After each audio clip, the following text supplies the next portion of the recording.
Shalom, saya Dr. Eka Setia Adi,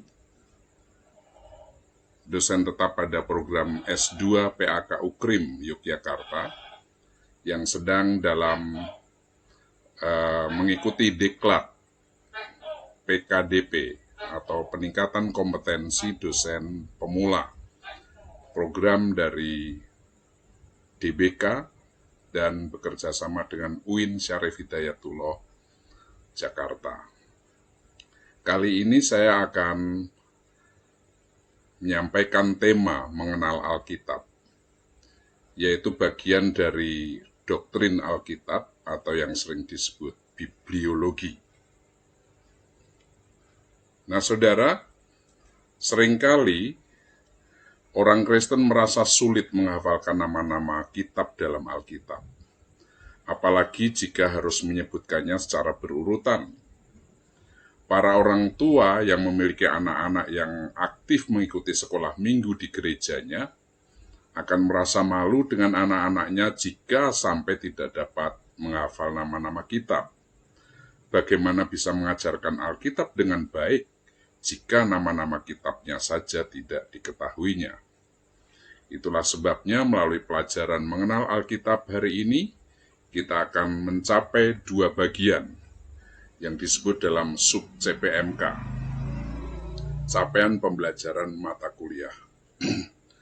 Yang pertama, mahasiswa mampu menghafal dengan mudah dan menyenangkan struktur Alkitab dan pembagian kitab-kitab serta nama kitab di dalam Alkitab.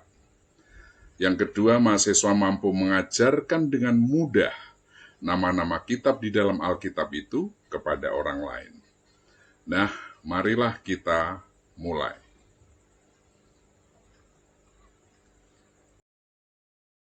Alkitab dibagi menjadi dua bagian, sama-sama mengandung tema perjanjian.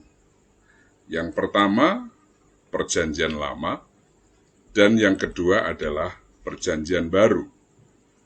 Perjanjian lama terdiri atas 39 kitab, dan perjanjian baru terdiri dari 27, sehingga dijumlahkan ada 66 kitab. Perjanjian lama terdiri dari angka cantik 17, 5, 17. Mari kita lihat seluruhnya. Ini dia. Nah, 5 yang pertama ini disebut kitab Taurat atau kitab Musa. Kemudian 12 yang berikutnya adalah kitab sejarah. Lalu 5 yang ada di tengah ini disebut juga kitab syair. Kemudian 5 yang di sebelah kanan sana adalah kitab nabi besar. Dan yang sebelah kanan bawah nabi-nabi kecil. Bagian sebelah kiri dari kitab perjanjian lama ini menggambarkan pengalaman dari umat Tuhan bersama Tuhan pada masa lalu.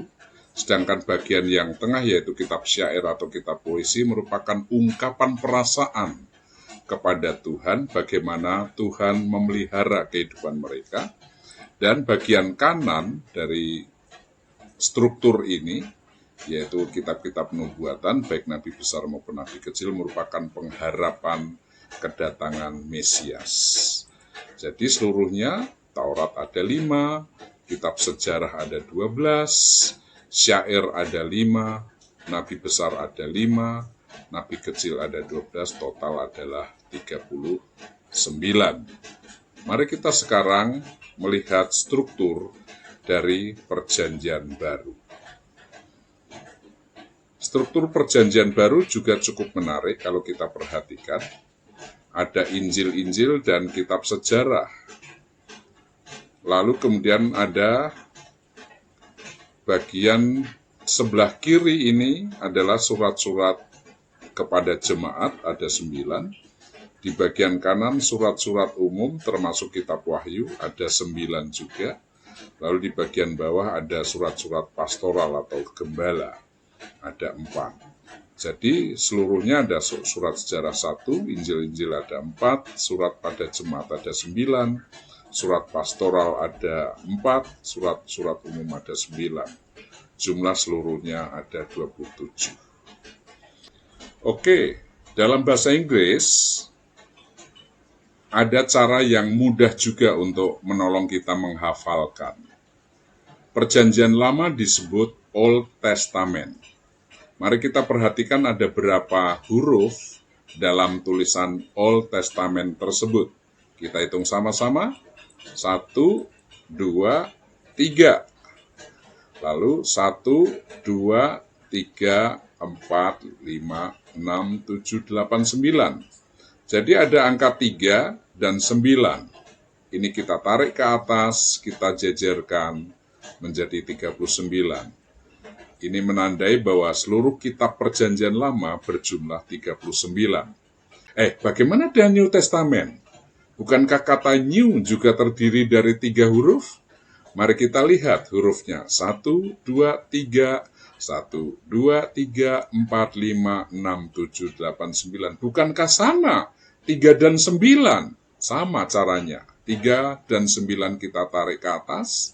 Tetapi karena ini New Testament, perjanjian baru, tentu saja memakai rumus baru. Bukan hanya dijejerkan, tapi dikasih tanda X dan sama dengan 3 kali 9 sama dengan 27. Nah, itu cara mudah menghafalkan jumlah kitab. Sekarang mari kita lihat bagaimana cara menghafalkan dengan menyanyikan nama-nama kitab tersebut. Ada 2 lagu, yaitu bagian pertama lagu dalam kitab Perjanjian Lama, dan nanti bagian yang kedua adalah kitab Perjanjian Baru. Saya akan bantu menyanyikan untuk kalian dengarkan dan nanti diulang-ulang.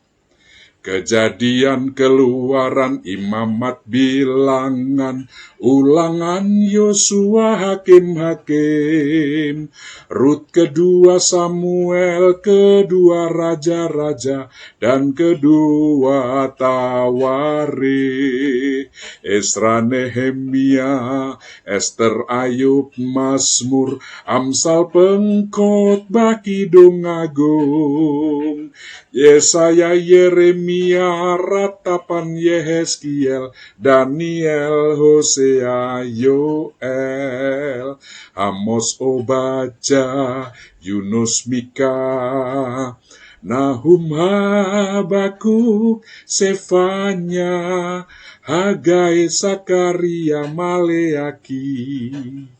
Kita lihat sekarang lagu-lagu perjanjian baru. Matius, Markus, Lukas, Yohanes, Kisah Rasul, Roma, Korintus, Galatia, Efesus, Filipi, Kolose, kedua Tesalonika,